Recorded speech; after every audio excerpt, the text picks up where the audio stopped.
des 6 mois et tous ces autres-là, n'est pas fragiliser l'autorité de l'État.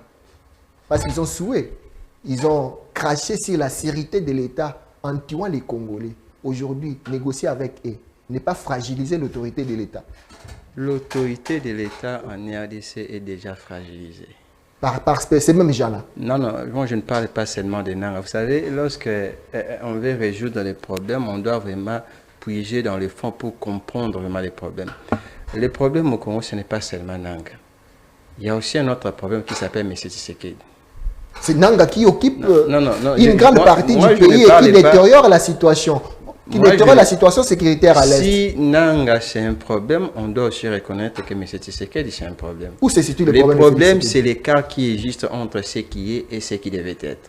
Lorsqu'on regarde M. Tshisekedi comme président de la République, avec toutes ses attributions qu'il a, on se rend compte qu'il y a un écart par rapport à sa gestion, par rapport à ce qui devait être, quant à ce qui est aujourd'hui.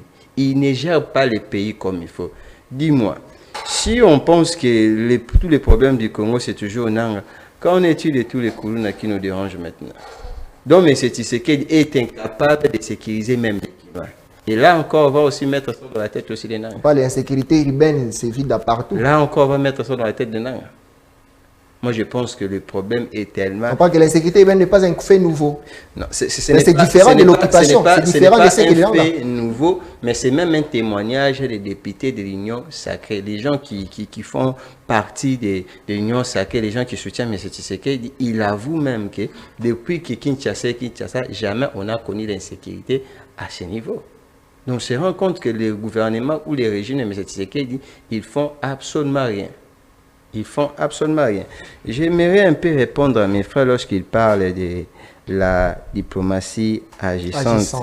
Et je me dis des fois, lorsque mes frères de l'Union sacrée, ils parlent de la diplomatie agissante, est-ce qu'ils arrivent vraiment à bien réfléchir? Est-ce que vous pouvez vraiment définir c'est quoi la diplomatie agissante?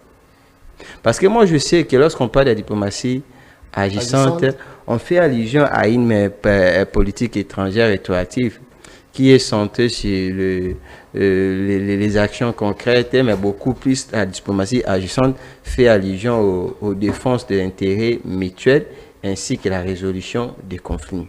Depuis qu'on a commencé à parler de la diplomatie agissante, M. Tshisekedi, sa diplomatie est incapable de résoudre même un seul problème des Congolais, même résoudre même un conflit. Quel est ce conflit? Aujourd'hui, on parle du retour de la RDC dans les concerts des nations. On parle de notre poste, que le poste de la RDC. On parle de la résolution des conflits. Moi, en sciences politiques, on m'a dit une chose. Vous pouvez tout faire.